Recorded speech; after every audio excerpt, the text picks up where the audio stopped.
Welcome to Horror on Trial. I'm Alex, and here we look at your favorite movies, your favorite characters, and we analyze them, their choices, their morals. This episode is a little bit different because we're actually going to focus on a Final Girl. It is Final Girl Friday. I want to bring in different themes of episodes so we can have these series and really dig in deep to different things I'm fascinated by, like the Final Girl. We are going to talk about Friday the 13th, 1980, and focus on Alice. Before I go any further, because I'm realizing I can't even make my second point without giving a spoiler, this will be full of spoilers. We go through the entire movie, so if you haven't seen the original Friday the 13th movie, go check it out, keep an eye on Alice, and come back. Welcome to Horror on Trial. I want it to be good.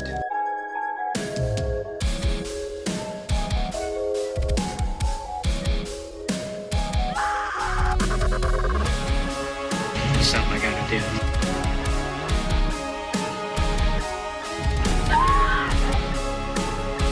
We don't know how much it costed yet.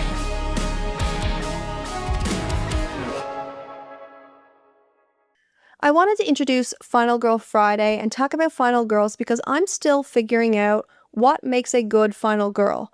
Who is my favorite? I don't know yet. But I wanted to also push myself into really thinking, is it always the actions a Final Girl takes? Circumstances have to play into that. And I think Friday the 13th, especially the one from 1980, really made me open my eyes to that. So we're going to walk through this movie and walk through not only Alice as a Final Girl, but also if any of the other characters had a chance at that title. Was it the story? They never had a chance anyway. Was it their character? And then really look at Alice. When did she have to be a Final Girl? Was it luck? Was it circumstance? Or is she just badass?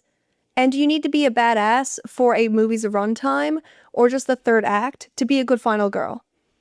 I asked you the same thing, so let's get into it. The movie opens up with camp counselors that are not the ones we're going to be focusing on, but this is where the threat is revealed. 2 counselors, sneaking off to have some fun, are killed. Now, this is full of spoilers, so we know that it's actually Pam and not Jason. The start of this series doesn't start with Jason. I mean, it does kind of, it's all about him, but Pam is our villain. One question that came to my mind when I'm thinking about a Final Girl, do you also have to weigh in who the threat is, who the villain is? I think so. Would you rather go against Pam or Jason? There's a reason you picked Pam. I almost said Jason. There's a reason you picked Pam. So we know Pam is going to be the killer in all of this. Is she a sneaky one? Yes. Does she get things done brutally? Yeah. Is she a threat? Absolutely.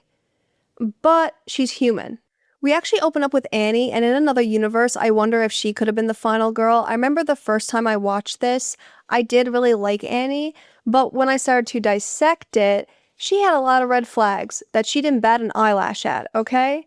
Annie's looking for directions or a ride. She needs to reach Camp Crystal Lake, and when she goes into this gas station diner and says where she's going, she's immediately addressed with, "You're going there?" Alarm bells will be going off for me. Okay, if somebody reacts that way about where you're going, you want to push, you want to press, you want to ask why.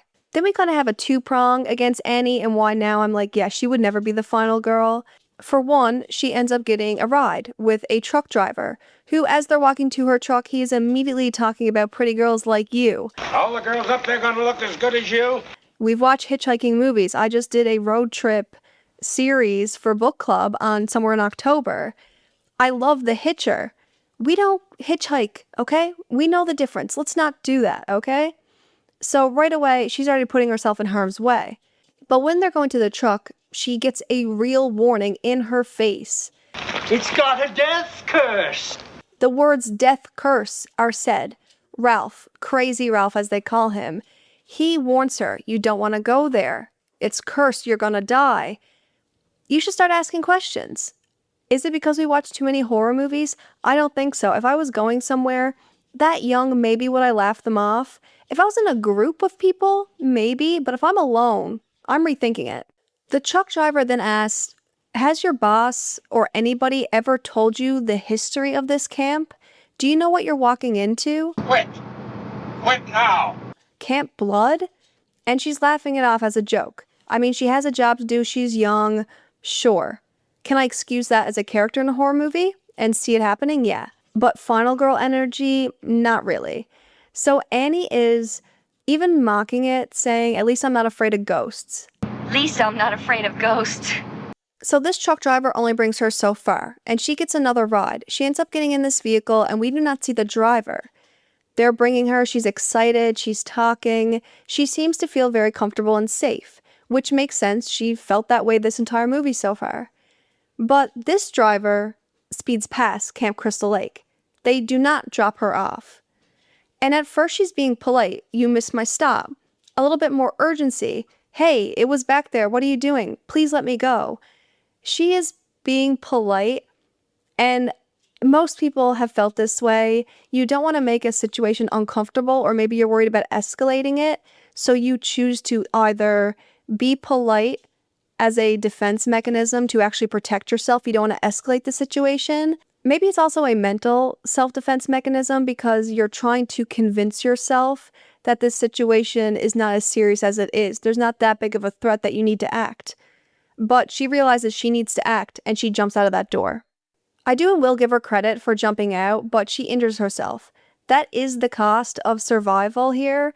The issue is she's injured. She's freaking out, probably. She doesn't know where she's going. That's been made clear. And she's in the woods. And for Pam, this is her territory. So she is being stalked. She's being chased. At the end, she kind of just accepts what's about to happen to her, whether that be out of fear, defeat, or not knowing what to do.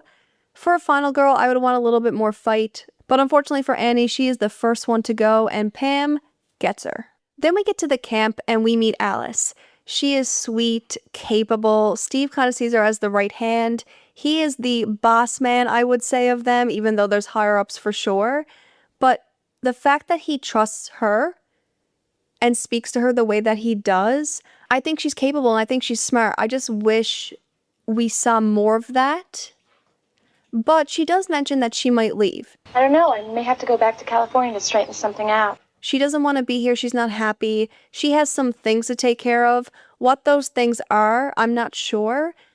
When I was thinking about this movie, I wondered if she had a bad gut feeling, but we don't get any indication of that. This is simply a duty or want or need. She is just as blind to the threat. I mean, there's no obvious threat to any of them right now. So her and Steve reach a compromise. She will stay for a week, and if after a week she's not happy, she'll leave. I think that's fair. I think that's reasonable. If it was her gut telling her something's going to go wrong, I would be screaming for her to go, but that's not what this is. As we're about to meet our camp counselors, our other potential final girl, final guys, survivors, the winners of this story, we learn that they often go out and do their own thing. They don't work in groups. There's no instructions to stick together. This is normal. I know in horror movies we want people to stick together, and sometimes we think it's stupid when they split up. But if you are working on a camp, if you are familiar with the territory, if you are of a certain age, if you are doing something and there's no perceived threat, we don't need a buddy system all the time, okay? Sometimes I like to be alone, like right now. We do get some foreshadowing in the introduction to these different characters. So we have Brenda, who is setting up the archery range. I really like Brenda. I also think she had the capabilities of being a final girl, but we'll get there. Ned, as she is setting up the bullseye, boing, puts one of the arrows right into the bullseye, and it misses her narrowly. He thinks this is funny. Okay, she does laugh after as well, but this tells me two things. One, Brenda, you better be checking around, okay? You better be looking around, because if that was Pam, you'd be done. Ned is reckless, so Ned right away I knew he didn't stand a chance to make it to the end of this movie. We have Jack and Marcy, who seem to be so caught up in each other and their love and everything that they're not even paying attention to anything. And we have Bill. Bill is very capable too, which is why I think he makes it so far. Steve has to run errands, so Steve is removing himself from the setting, so circumstances are on his side for a little while. We have the group, they go out to swim, they have to prepare everything for the kids, so they have work to do, but there are no kids. There's no responsibilities right now outside of getting things done, so they can relax a little. They are swimming, doing their thing. Pam is creeping, and I remember when I watched this, I noticed she had a ring on her finger. I said, Jason doesn't wear rings. Anyway, because I didn't know it was Pam when I first watched this movie. So Pam is stalking them. She's watching them. She is seeing the amount of people. She's learning everybody just like we are. They are none the wiser. There is a moment where Brendan and Marcy kind of see something. I can't knock them for that because how many times have I looked out in the woods and thought I saw something and there's nothing there? How many times has there probably been something, and by something I mean an animal, nothing spooky, staring at me and I didn't notice, okay? We all get jump scared sometimes. Someone's around the corner, you're on your phone, you have headphones in. We can't expect people to be looking for this. Maybe in the later movies, when people know more history, but this one, no. Ned, being Ned, fakes drowning, which everybody jumps into action. They're a good team together. If Pam did not pick them off one by one, she wouldn't have a chance. Jason, I think he could take a group, but Pam, she wouldn't be able to, and this kind of proves that for me, that if we did have a scenario where they stuck together, where people didn't go off to their own cabins, we would be in a better situation. But Ned is faking this drowning, and as they're saving him, we know Pam is watching. You know she thinks she's being mocked. She does not like this one bit. As Alice is getting ready in her cabin, she sees a snake. She panics and calls for Bill, so Bill is very capable. He shows up. Again, they're all working together. What are you going to do with a snake? And listen, I know the history of the snake. R.I.P. to this snake. I hate that it's real, but let's move on. There is a snake, and with some great foreshadowing, it gets its head chopped off. But everybody is acting really silly. This is a threat. I mean, it is a woods threat. It's not a threat where people need to be arranging a strategy and really freaking out, but it's a threat. And I don't think they're ready to take anything seriously. One thing I thought about here is Alice does not need to be a superhero. Because part of me was like, wouldn't it be so cool if she handled the snake and she was like, oh, I got it. And, you know, she gets 2 heads in this movie? Maybe. But I'm not going to expect my final girls to be superhero level or just badass girls who kick ass 24/7. That is not what I'm expecting here. The final girl, the final guy, the final person, I like my characters much more human, authentic, flawed. I think about Sarah from Day of the Dead. She's a great final girl, and she's amazing, and she's also not perfect. So for me, I'm not expecting my final girl to be on it from start to finish, but I just want to see that when the threat is there, when the signs are there, when the warnings are there, they are acting right. And Alice does sometimes, and sometimes she doesn't, but we'll get to that. A cop shows up on their camp, which should immediately raise some red flags because he's looking for the town crazy, and he says one of my favorite lines. We ain't gonna stand for no weirdness out here. He's making it clear that there is a town crazy. If they do not know it's Ralph, or they do not know if Ralph is a threat or not, they should be concerned. Everybody's fooling around. They are young teenagers. They do not care. But Ralph ends up in the pantry, and the door is opened, and they just stand there and look at him. Alice, nor anyone, is taking any action. In a different movie, this could be it. You know what I mean? And, I'm kind of realizing I actually do like this now. There is some common threads, which I think is very human, in Annie not feeling threatened or nervous when she's with Pam hitchhiking because she wasn't with the trucker. Okay? She also wasn't nervous with Crazy Ralph. Alice later is going to see Pam and not panic. She's actually going to think she's a friend. So they're not perceiving just anyone as a threat. They need to really be threatened to see it, and this proves it. So you know what? Pass. I'll give you a pass. You're doomed if you stay here. Ralph gives them some warnings, but there's no real weight to any of it, so I can't blame them, but this would be in the back of my mind. Even if you were warned by the officer, does nobody know the history? And even if you don't know the history, aren't you going to pay a little bit of attention? You know how vulnerable you are. Steve is gone. You are still kids. You're teenagers, but you're still kids out there alone. And then Alice is noticing that a bulb is either gone or the power is gone. They're seeing issues around. They're observant, but they're not taking things seriously, and that's the issue. You can be capable, you can be observant, you can be intuitive, but if you don't listen to it, it doesn't matter. And that's the issue I think I have with Alice. Now we're getting to Pam actually doing the thing. She is about to wreak havoc on this camp. There is no reason for them to all be sticking together, for all of them to be hiding out, for all of them to be in bed asleep. They're doing whatever. And we'll get to what they're all doing and what happens to them, but the issue with evaluating Alice as a final girl, a lot of it is circumstance. She gets very lucky with circumstance. Because Ned, who is the next one that Pam takes out, he is just, walking around the shore. There is a cabin. He, I would imagine, kind of knows where everybody is. So he sees somebody go inside. And he asks, "Can I help you?" And immediately chases it, not knowing who it is. The "can I help you" line, he doesn't talk like that to any of his friends. He doesn't call them by name. He doesn't say, "Is that you?" He knows this is not somebody he's with. But reckless Ned just goes on in. He doesn't think twice, he goes in. And we know that he ends up being killed and put on the bunk. Ned didn't stand a chance. He had no survival instincts here. Nothing was too serious. He was just act, not think, not worry. Does he have a reason to? Not really. But I feel like some survival skill would be to say, "Hey guys, there's somebody in here," or say a couple warning things, pick up a weapon, do something. And I feel like we have the right to say that because something does happen to him.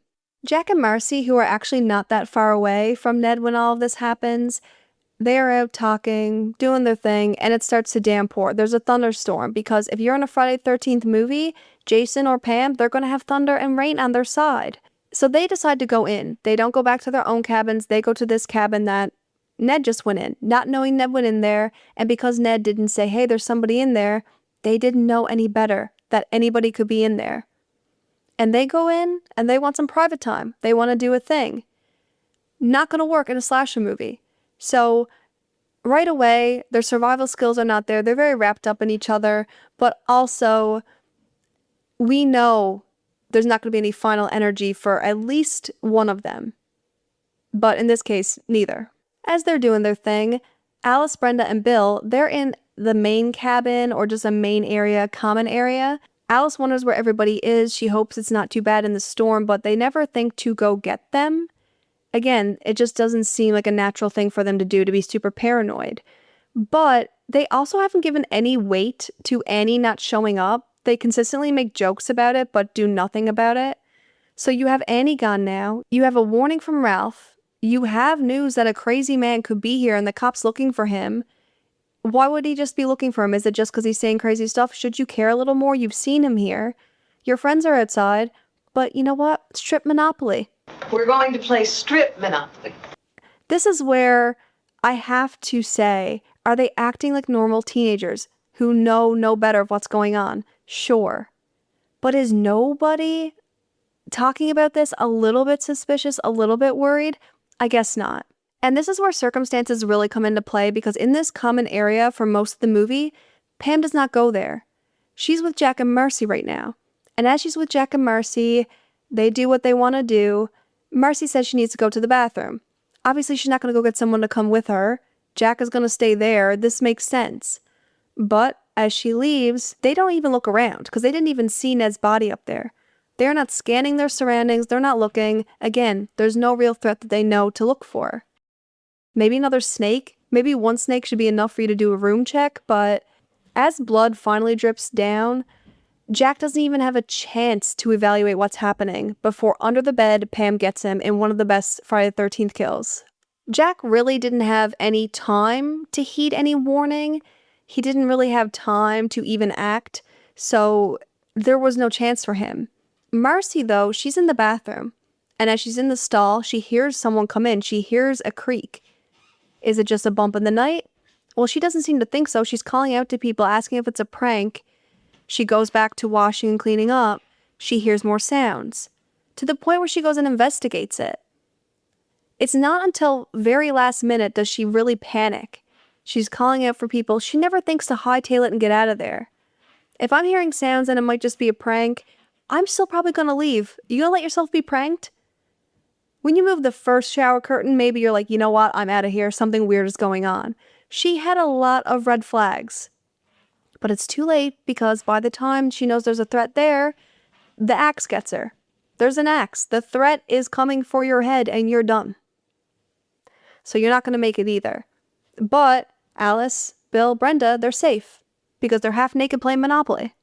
As the rain comes down harder, Brenda says, "Oh, I should probably go. I left a window open in my cabin." Is this normal for her to go back to her cabin? Of course. At any time, she could have said, "I wanted to go back." We don't need buddy system, okay?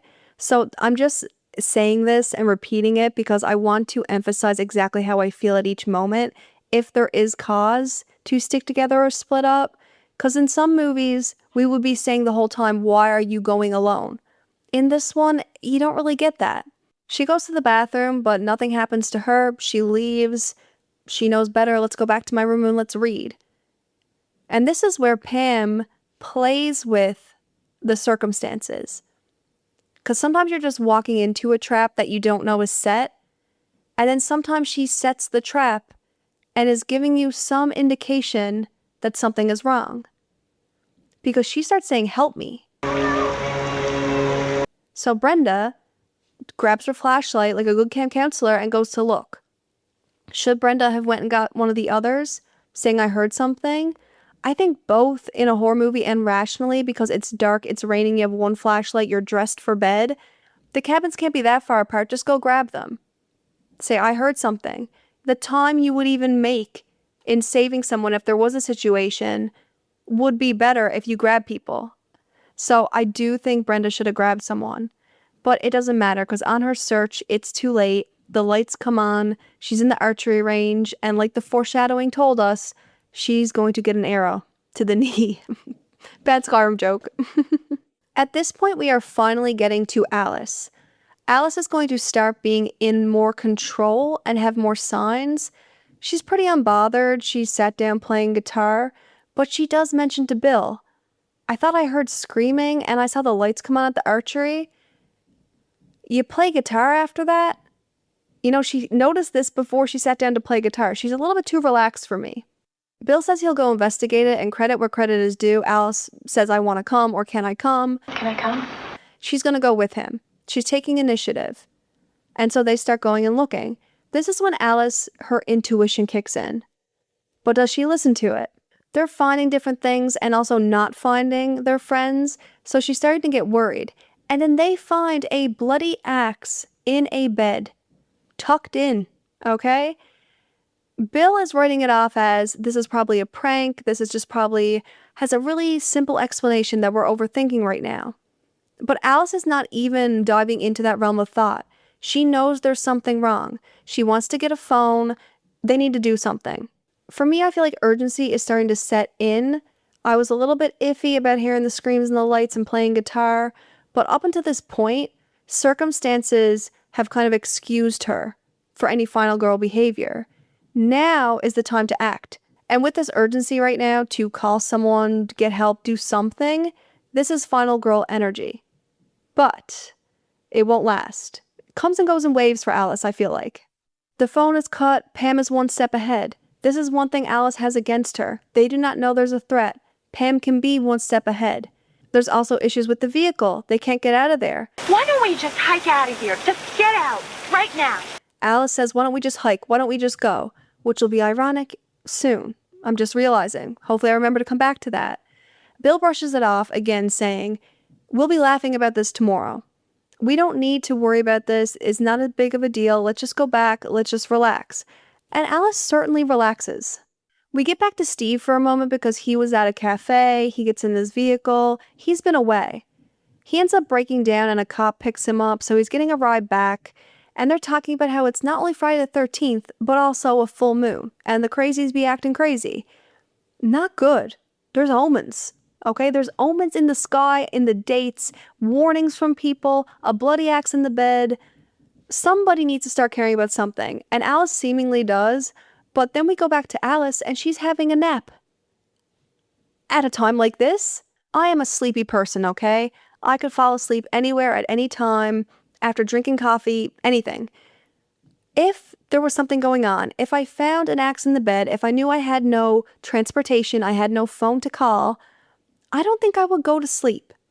I think I would be sitting up waiting until somebody came, hoping Steve is going to come back. He's supposed to come back. Waiting for something. And so not only is she taking a nap, which I was going to excuse this next action for being groggy, but she also corrects what I'm thinking. Bill says he needs to go check the generator. Why don't you stay here and try and get some sleep? Bill goes alone. They split up. This kind of goes against the logic of earlier. We need to call someone. We need to do something. Now it's like, you know what, Bill, you're probably right. I'm going to sleep.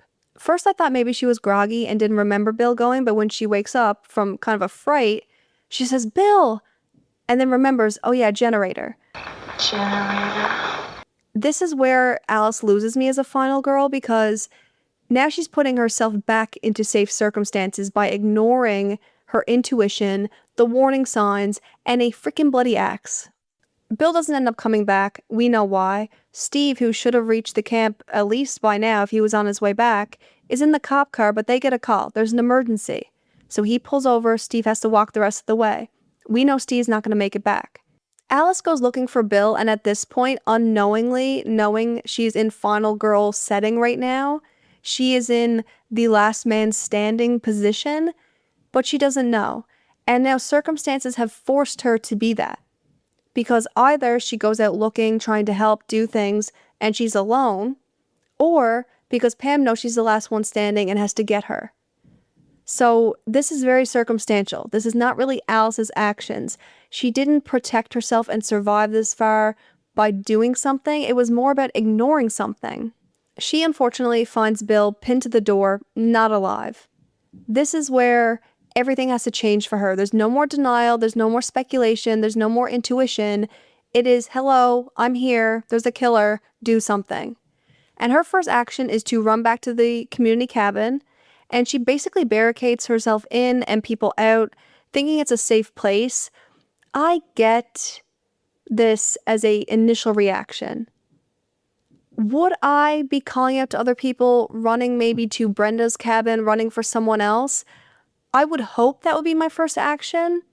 Maybe she assumes that everybody's dead based on finding Bill and putting the pieces together. So either we have to believe she's doing this out of self-preservation, or we have to believe that she's finally using her intuition and putting all the pieces together she got earlier and keeping herself safe. I don't know if I believe that. I think it's more of a panic response. She does arm herself. She gets ready. She has a bat and I believe a prong. Is that what you would call it? Kind of like a pitchfork, roasting wieners. That's what I would use for that. And she even wonders to herself, what am I going to do? What am I gonna do? So I do think this was her panic response, and now she's getting ready to think and strategize and wonder what she's going to do. Pam's not giving her any time, throws Brenda through the window. I think this is officially when she can lock in that she's probably the only one, besides maybe possibly Steve, because everybody she's wondered about has been killed. At this point, do I think it's safe to assume everybody's dead? Yes.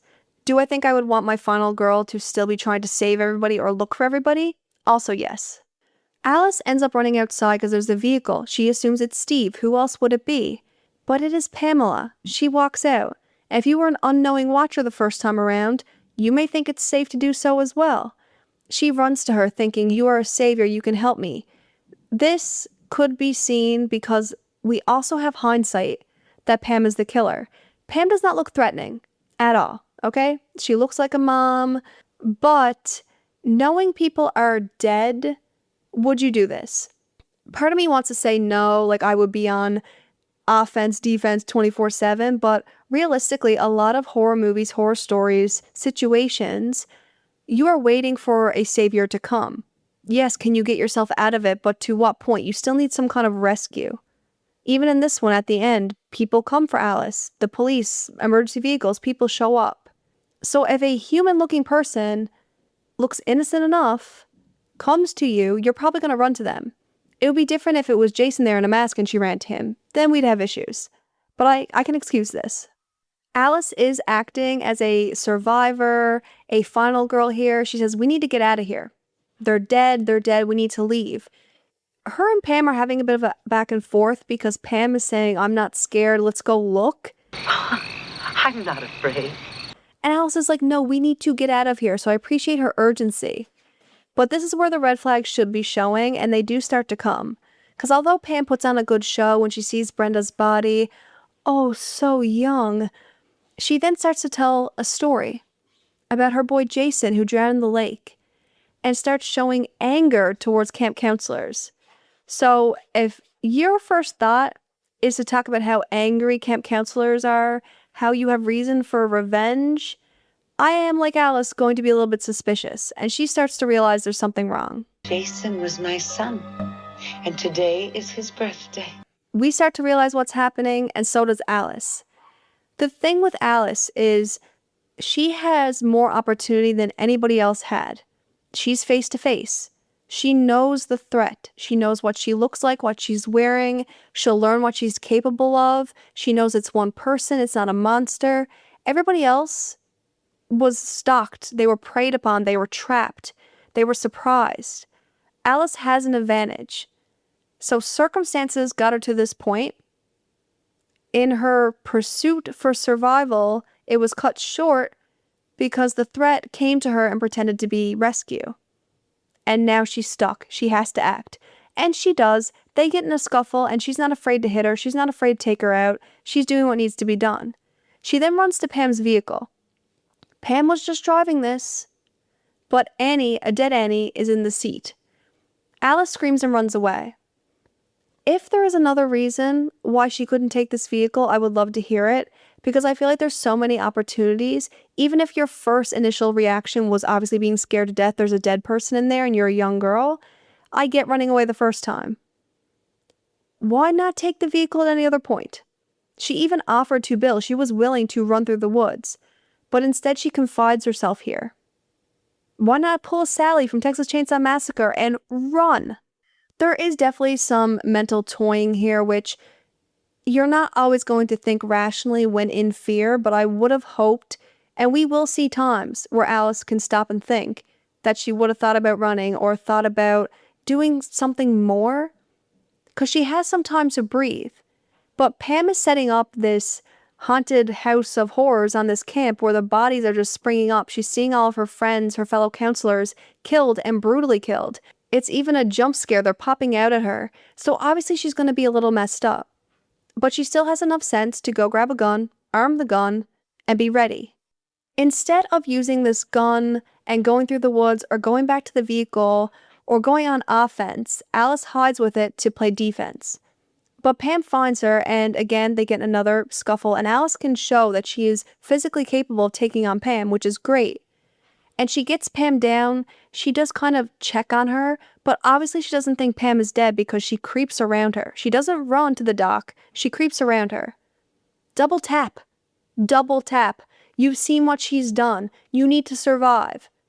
Don't take chances. You had a gun. There's weapons. Get rid of her. You're going to do it anyway. Do it now. But she doesn't. And although she has some urgency and she does kind of run towards the boat, the dock, she kind of relaxes, like she needs to think about or come down from the adrenaline. But in this time as well, you could have ran through the woods. You could have gotten the vehicle. I just don't know what she's thinking. There's clearly times where she has time to think. And she's not. And maybe it's because she's too scared. And so maybe part of what I think makes a good final girl also comes into how you act faced with fear. I can't blame people for acting a certain way when they're faced with fear, but I can compare them. I can know who I'd rather be on my side. I can champion someone who takes on fear and does something about it. And not that Alice doesn't do anything, because as she's resting, luckily she's looking through the reflection of the full moon in the water. Pam comes swinging at her. Now, when Alice is at this boat, she also doesn't have a weapon. She's using an oar to fight Pam with a machete. Pam is also presenting her with the weapon she's going to need. But you have to give her some props, because in a really, really great scene, a really great final girl story, she takes that machete and that head goes flying. Done. Pam is done. No double tap needed, okay? I mean, you could if you wanted to, but she's done. And Alice, finally both defeated and relieved, gets into the boat, waits for everyone to come to her, where she is also then taken by, or debated, zombie Jason, but ends up in the hospital. She survives. The zombie Jason thing, if it did happen, she couldn't have perceived that threat. She waited in a boat. I still don't know why she didn't take the vehicle. I can understand not running through the woods, because that's a whole survival and threat in itself. But there's a vehicle. If Annie was bothering you that much, I think you can get rid of her. You just beheaded someone, you know? So we're going to get into the witness testimony before I give you my final thoughts, just to see if it sways me at all. So I asked you on both Patreon and the main channel, what did you think of Alice? Is it luck, is it circumstance, or did she just kick ass? Dax Cheney says, I would have to say Alice got lucky.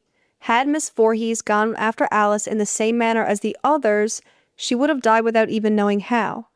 It was only because Miss Voorhees stopped playing the stalking game and confronted Alice directly that she even had a chance.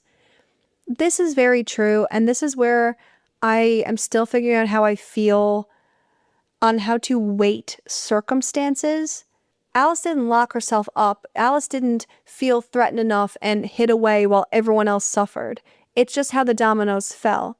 So I can't hold that against her so much. But if we're thinking about her capabilities, even the most capable, could you be ready for Miss Voorhees? What I would say I would give weight to here is when she felt the most threatened, when she saw the axe, when she knew something was wrong, she had a nap. And so if Miss Voorhees wanted to take her out then, it would be a very different story, but that is where she had control of the situation. And she was a sitting duck. Even at the dock. Robert Bunting says, I think she just got lucky. Too many opportunities missed to finish the job before the beach scene. I mean, I know killing someone wouldn't be the easiest thing in the world, but she had Miss Voorhees down a couple of times and didn't even give her a little extra love tap to make sure she didn't get right back up. She lasted longer than the other counselors, but that was only because Miss V was playing with her. She's not a bad final girl, just lucky. And that's kind of where I sit. I don't think she's a bad final girl. I just don't think that she is an earned one. Not completely. We'll get to that with the next witness testimony, but I feel like also when you're in this scenario, missed chances have to play into it. Because some people get no chances like Jack. Some people like Marcy may have had an opportunity to run away. You had opportunity to face the fear, to face the villain, to face the threat. You had opportunity to make sure she was done for good. Yes, it's hard to do, but you still put yourself at risk by not doing it. It's a lot of luck it worked out the way it did. But Lord Volkov says, and this is where we have to give Alice her props, Alice beheaded Mrs. Voorhees when it mattered, so I say she earned it. Yes. When it comes down to it, did she do the damn thing? Yes. And in that moment, is she a final girl? Is she a badass final girl? Yes. So I think as an individual, she's a good final girl. I can't take it away from her. But it's also a lot to do with the story. It's a lot to do with how the dominoes fell. I don't think she's the best final girl because she put her full ass into it. I think she's a good final girl because when she needed to do what was done, she did it. But if you were to put her and other final girls in this scenario, she wouldn't be the one surviving. She's capable, but she doesn't act on it until it's defense. There's no real offense from her. Dirk Diggler says, I'm going to make the case that it was actually Pamela's exhaustion that played a huge role rather than Alice being a great final girl. So was Alice lucky? Yes. It's situational luck, not dumb luck. Alice lucked out because she happened to be the last one standing against an exhausted Pamela Voorhees. For example, Miss Voorhees, she's been busy all day. She's killed multiple counselors, dragged bodies around. That's hours of exertion. The window stunt, throwing Brenda through the window, is a huge energy expenditure. Pamela is still dangerous, but she's no longer at peak killing efficiency. But what is on Alice's side is she keeps fighting back instead of freezing. She uses the environment, the pans, the canoe paddle, hiding spots, and she commits to the final blow. Alice survives because she's good enough to capitalize on Pamela's diminished state. Alice is only a mid-tier final girl at best in my honest opinion. If she encountered peak Miss Voorhees earlier in the movie, she wouldn't have made it. And I'll throw this in as a possible factor. Miss Voorhees may have sized up Alice as being the easiest to kill and saved her for the last, figuring she wouldn't need much effort to finish her. But when Alice fought back, Miss Voorhees couldn't muster the strength. This is a good observation. It is kind of luck of the draw that she's last. I don't know if Pamela Voorhees did see she was the weakest because I do think she's very capable. She seems very capable for me. I think Pamela, being human and being who she is, how she did it was as careful as she could to not get spot, because she would know if there was more than one against her, she would not win. So I think how the isolation happens, it just happens. There are props for Alice for using her situation, her environment. Of course, I totally agree with that. I think how capable she is does play into circumstances. I don't think she is somebody that from the start, if being pursued, could have survived this. Not comparing if she was stalked and it was done secretly, because that's not really fair. But if she knew the threat from start to finish, I don't know. She managed to get out, but it is really luck, because she had missed opportunities and we can't ignore that. And what about Bob says, I'd rank Alice a little lower because she's mostly reactive, not super strategic. But honestly, at Camp Crystal Lake, still alive basically puts her in the top 1%. This is a really good way to put it, because I keep saying offense and defense. Alice is reactive. She is also acting out of fear. We do see a moment where she wants to calm down and say, what am I going to do? We don't really get to see what she's going to consider because Brenda's thrown through the window. She doesn't have time to think, but it is very reactive. It's reactive and it's not long term.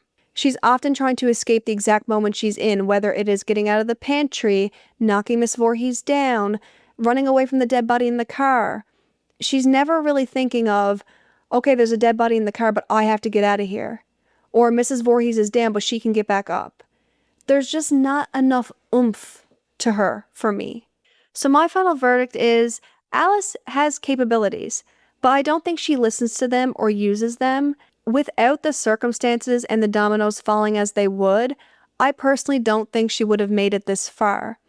And she gets very lucky because she misses a lot of opportunities.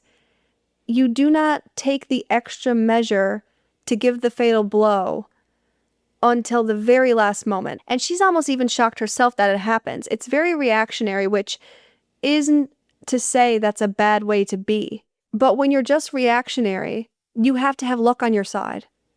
Because all these times Pam got back up, she could have then stalked her out or figured something out.